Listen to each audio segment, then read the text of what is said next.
Alright, so I think you guys know our style a little bit by now, some of you, hopefully more that's clear when we did this.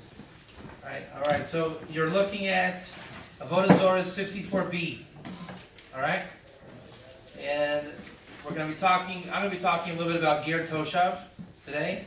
And this is one of the key Makor Sugias in Avodah Zarah 64b. There's basically 4 places in Shas that deal very strongly with Ger Toshav. Everyone know what Ger Toshav is? Lightly, resident, alien, righteous, Gentile-ish, right? So in Shas, there's 4 places that the Sugia is based out of. The one in front of you, Avodah Zarah 64b, Krisis 9a, Makkos 9a, and Yavamas 48b. Whenever you see Ger Toshav brought anywhere, I don't care where you're learning it, eventually it's going to come back to one of those 4 Gemaras. Now, again, the guys who have been learning with me may know my terminology a little bit. What are Iker terms? Yeah? Anyone? Iker terms? Kind of like, almost like the Webster's definition. So, for example, let's see if Rashi's got one. This one's a little bit different, but for example, you might see Rashi a lot of times when it says blah, blah, blah, Ger Toshav, blah, blah, blah. Rashi will say, Ger Ochel Nevelas. What does that mean? Ger Ochel Nevelas. Anyone? So you look in Parshas Rei, chapter 14, verse 21. Right? It's going to say, blah, blah, blah, right? Get into the context. And you give the nevela, what's nevela? Treif meat, right? Give it for free to the ger in your gate, or sell it to a nachri. What's a nachri? Huh? A non-Jew. Let's get into some Iker term definitions. How would I translate nachri? Someone who's descendant of Noah? No, non-Israel. Non-Israel. So what is an Israel? Israel is, hey, I like Torah. What is a nachri? I don't like Torah. Right? Israel, I like God. What is a nachri? I don't like God. And Israel is whatever Israel does. Right? I am a born Jew, descendant of. A nachri is therefore not a descendant of. There's no such thing. This is a big chiddush I'm about to tell you. There's no such thing as a non-Jew, as you use that phrase, non-Jew, in the Torah. It doesn't exist. If it did exist, how would you call it? What would it be called? Ein Yehudi? Right? When you look at the Mishnah Berurah and a non-Jew comes up in Halacha, you call it Ein Yehudi. That terminology is rabbinic. It doesn't exist in the Chumash. So what's another one? Goy. Goy is a rabbinic term. In the Chumash, you'll find it as a nation, not as a meaning of non-Jew or Gentile. Why don't these words exist in the Chumash? Because there's no such thing as a non-Jew in the Chumash. Lafi Pshuto, meaning oral Torah reality, what is a Jew? What is Israel? According to Talmudic reality, someone who abides by the first commandment, the 10 commandments. God took a people out of Avodah Zarah. Is that correct? The Jewish people are officially non-idolaters. Would you agree with that? We are brought out from Mitzrayim to serve God. Correct? So what's the inverse of that? Our Nachri friend is not that. God did not take him out of Avodah Zarah. So therefore, what is the Gentile or non-Jew in the Torah?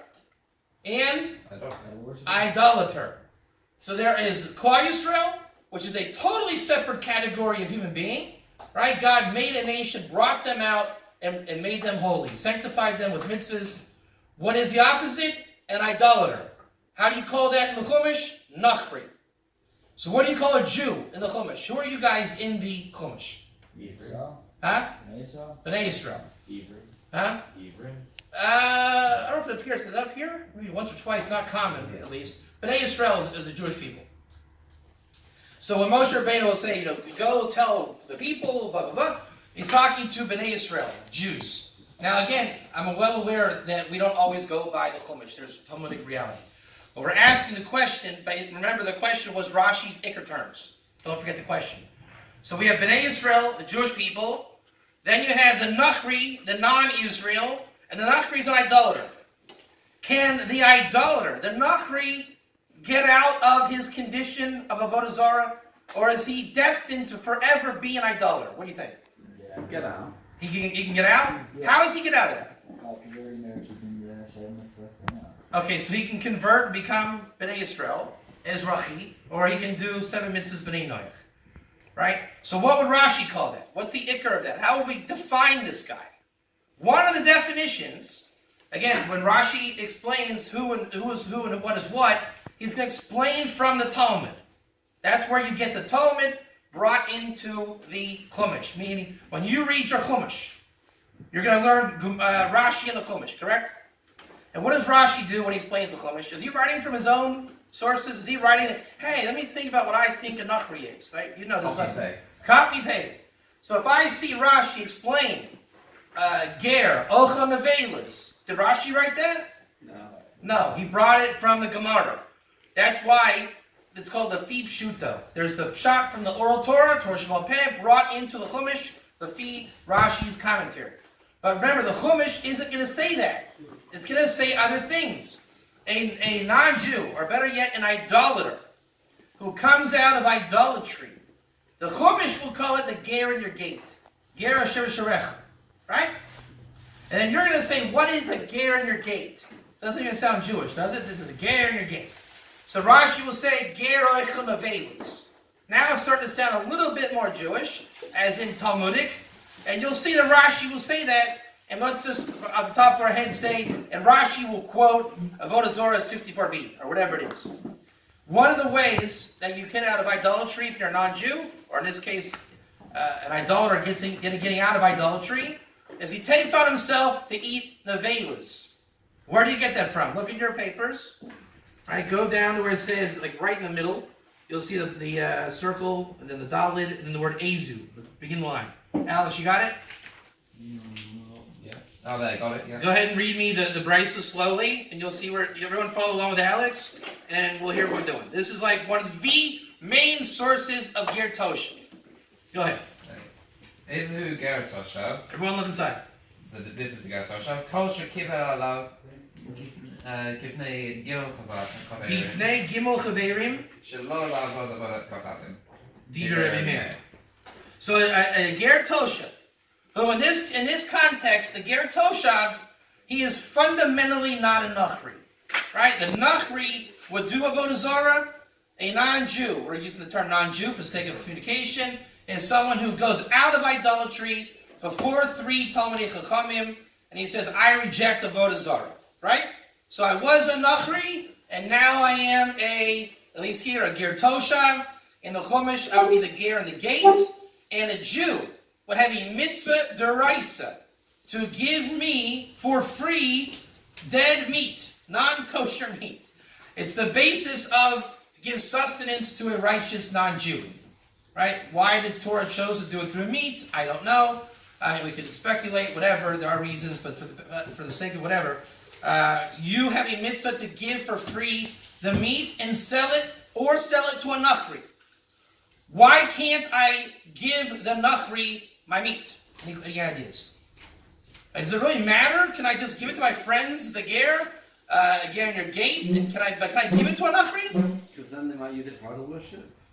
Possibly, but there's a specific other mitzvah to not give free gifts to an idolater. So therefore, what does the Torah say?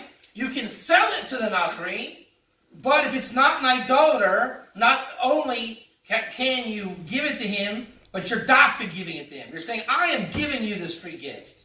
Because there's no chashash of Avodah Zarah.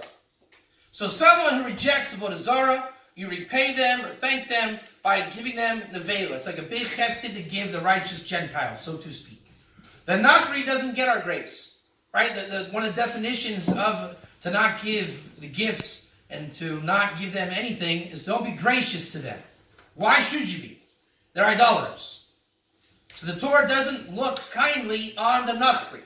Now it doesn't mean we're rude and this and that to the nachri. It just means we're not about to go out and giving them free stuff. Whatever you want to draw conclusions from that. For example, if a nachri touches the wine or is involved with Jewish wine, yayin nesach, stam goy oived avodah zarah. What if he's a ger toshav? Does a ger toshav have a problem with a Jewish wine?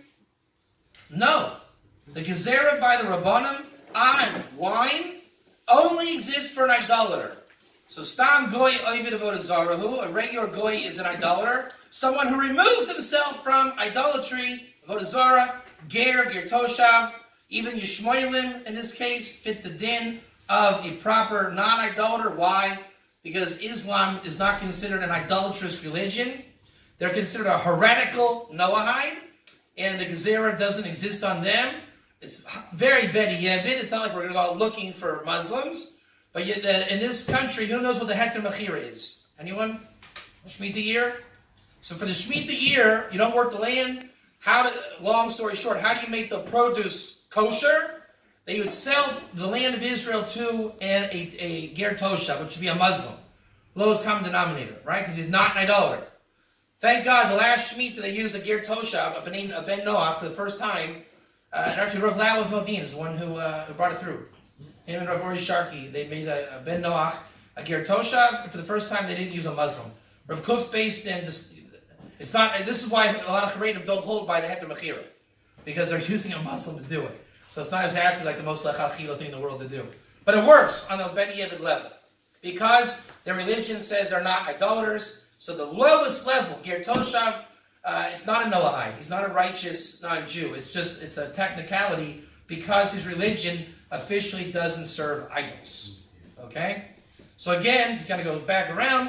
When Rashi will talk about who is the Ger and the gate, he will copy and paste from one of the Sugias, and they might call it someone who keeps the 7 laws. You might call it a Ger Olcho Nevelas. There's certain different Ikarim from the Makor Sugias that we'll bring from. Got it? Yep. Any questions so far? So now I'm going to tell you, yeah. Ger Toshav keeps Shabbos. Oh, that's a great question. And at the end, ask me. And that's mamish like the point. And we're going to get I want to conclude there, right? So don't forget, I'm not blowing you off. That's mamish where we're going to go.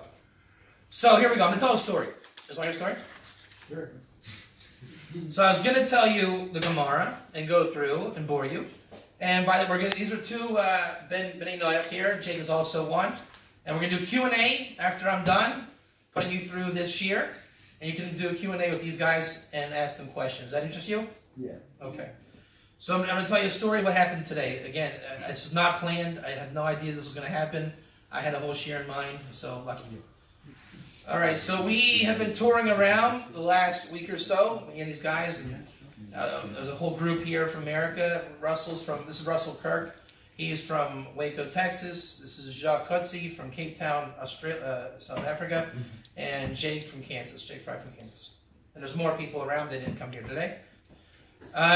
We started off this morning very early, around 4:15 in the morning, because we went up to the Temple Mount. So in order to get to the mikveh on time, you got to go to the mikveh, and to get a good spot in line, we wanted to be there by 6:30. So we got our good spot, and 6:30 comes. We're in the line, and bracing ourselves to go up. It was my second time going up. I went up a couple years ago. I had a pretty interesting experience back then. I remember being confronted by Muslims yelling their stuff, and I just had my game face on, trying to not show it, be intimidated by them, because they try to intimidate you up there. And this was only my second time, so I didn't really know what to expect. We go up, and because Jews can only go certain times, I guess we think that they pulled us to the front of the line because I'm a Jew, obviously. And the non-Jews, I guess, can wait because the Jews have to get up at a certain time limit. So me and the guys, we got up first thing. They came with us. And there were some other non-Jews also in the group. But it was mainly Jews.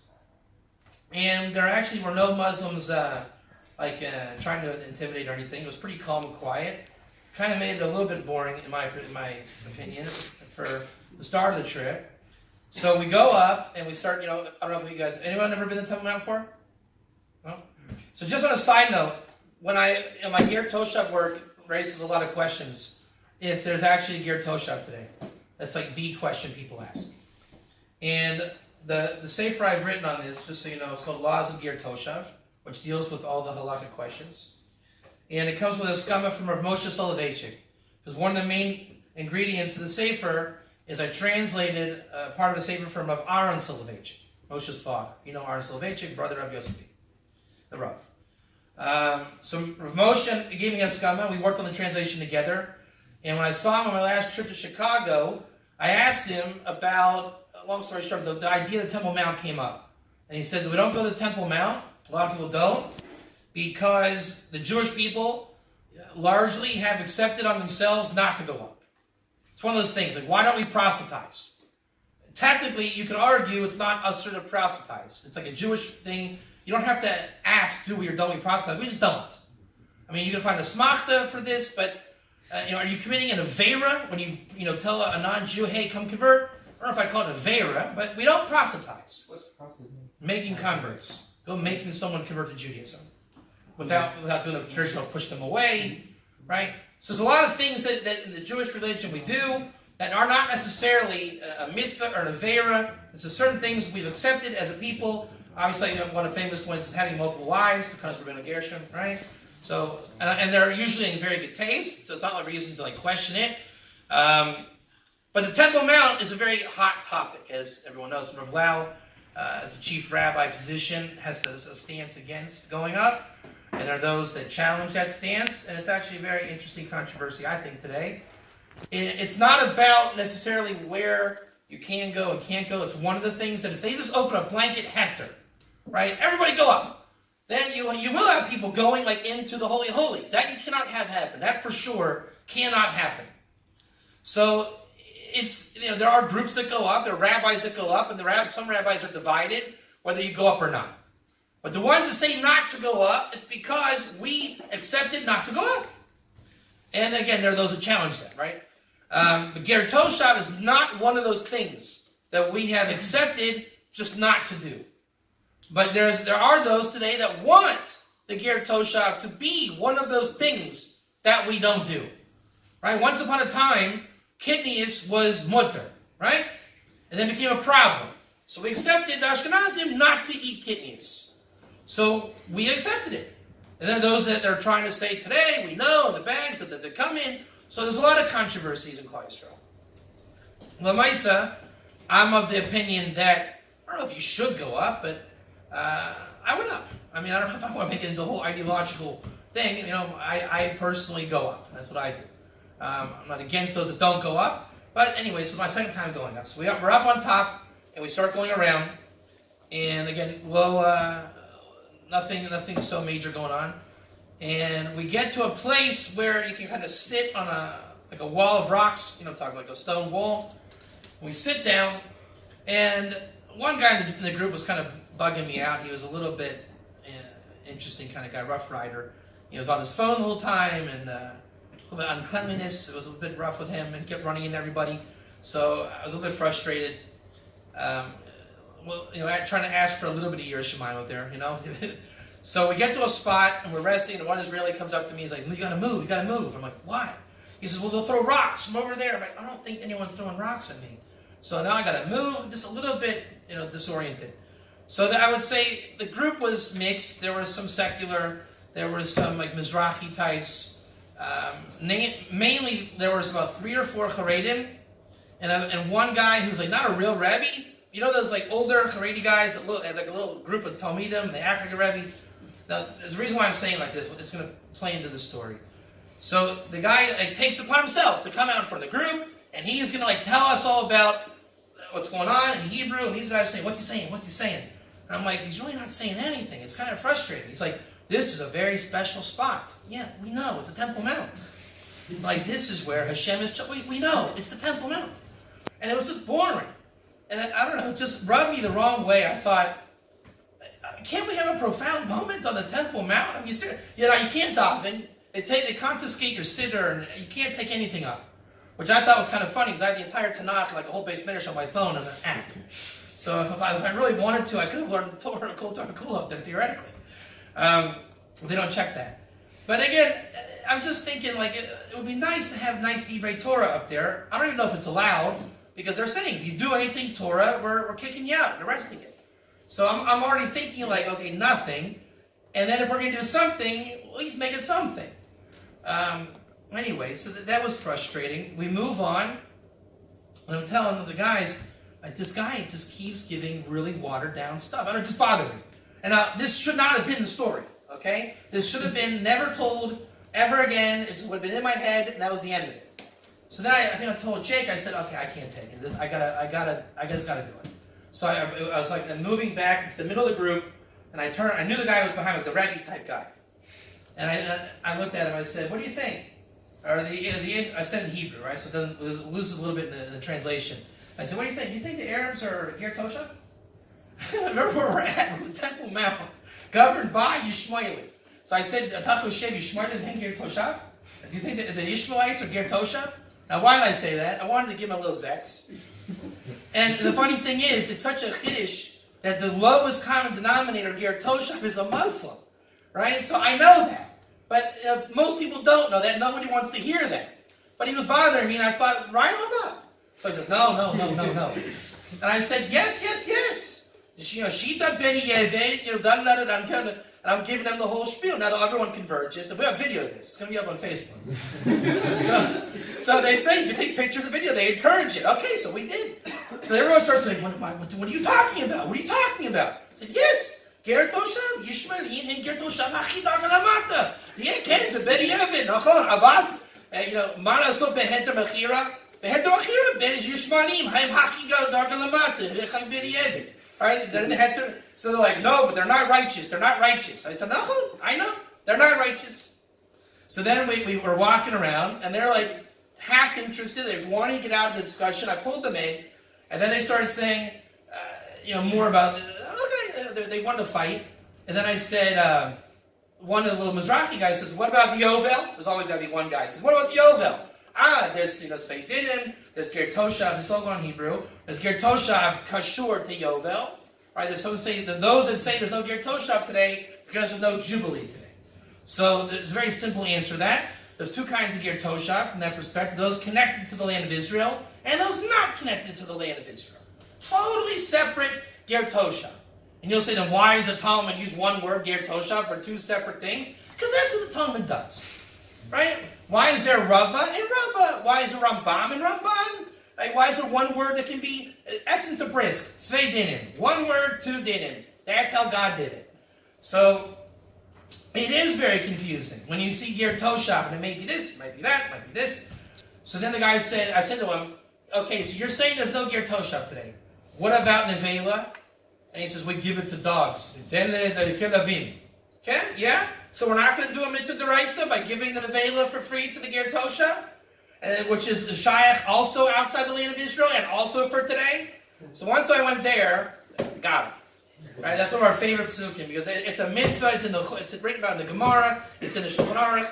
Right? Giving the nevela to the Ger Toshav, which we're to Ger Toshav, someone who keeps 7 laws plus rejects avodah zarah, Ger Toshav. So then I got it, and he's like, okay. But they're not righteous necessarily. And I said, okay, no one said it's what we're talking about is a righteous Gentile. He said, well, where do we find a righteous Gentile today? I said, Jacques, the guy right behind you. Jacques, do you keep the 7 laws? He says, yeah. And then I said, Jacques, do you reject Shituf? Right? Not only do you not do avodah zarah, but you reject Shituf. And all that, here's where the Haredim all come in the story. They're like, wow. All of a sudden, the fight turns into smiles. They're like, man. Where are you from? So they started saying where we're all from. So I said, Jacques was bugging me for like weeks. He says, when we get to Sfat, or when we get to Israel, I said, when we get to Sfat, he wants to do Kabbalah. What is Kabbalah? For a Shita on your papers, right? Before Gimel Chaverim, reject Avodah Zarah and Shituf, right? And take on the 7 laws. So some say there's no Kabbalah today. Some say there is Kabbalah today. Some say it's Lav Dafka. So anyone that knows my method on things, I take lowest common denominator, right? The Arab Akum, Ger Toshav type thing. I'm saying you can do Kabbalah. It might not get you anything. We're not saying it's going to get you anything. But at least that person, between him and God, he has a proper Kabbalah. He has been at least witnessed, right? That he has rejected these things. It cannot be bad to stand before God and say, I rejected shtus, right? So... And it does come out in halakha as well. Shabbos, by the way, is one of the nafkaminas. What's your name again? Hello? Sorry. Yeah. What's your name again? Ger Toshav, we can't... No, what's your name again? I forget. Totally. So, one of the most practical Hilchos Shabbos in Yanim of Ger Toshav. A Ger Toshav, one who has rejected avodah zarah, afilu b'shituf, looked in Mishnah Berurah 304, that whole simon over there. If a goy lights a bonfire for me in my backyard, what is the penalty? What did I do? Isur d'oraisa or Isur d'Rabbanan? Isur d'Rabbanan. Because the Torah told me to rest my ger and not my akum, or not my nachri. So it's a shvus. You cannot have a goy do a malacha for you. What if a ger toshav does a malacha for you? Mamish goes and lights a bonfire for me by my command. It's as if I did it. It's an Isur d'oraisa. So that's one place where it comes practically. Today, They say usually an Amshir is not supposed to keep Shabbos. he's not. He's breaking malacha. If you look in Creases And 9, I'm saying, is he allowed to not do anything? that's the thing that we're going to get to later. But the point is that he can break malacha one of three ways, not your case. But he can't. He has to be mindful not to do malacha for me. So that's one case. So I'm saying the Kabbalah does at least that. At least that. So then when I said to Jacques, do Kabbalah.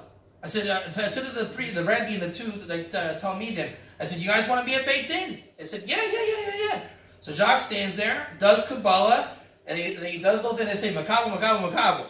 So then Russell goes, Makabel, Makabel, Makabel. The whole group does Kabbalah on the Temple Mount.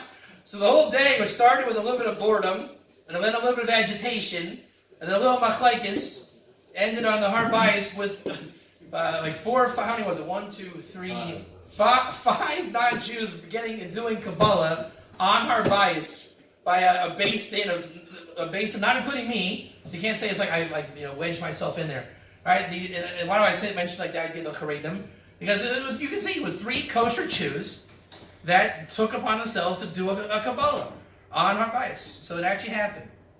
And then afterwards, we went into the old city. And when Russell and his wife went shopping, and then we went to the Chorvishal. So I was going to prepare for tonight's shiur. I was going to do the Biur Halacha on 304, because I've been working on it, which I kind of gave a little bit today through this. And one of the guys who was in the base stand was in the Chorvishal, right? What do they call those guys? The Zilber, what do they call them? The Yerushalayim? Zilberman. One of his guys. So we saw him in there. I'm like, yeah, Shukai, thank you. And then we went over to the Sugia again in the Chorvishal. So that's the story. So through that, you can see a little bit how Ger Toshav works and this and that. Where are we on time? How long have we gone?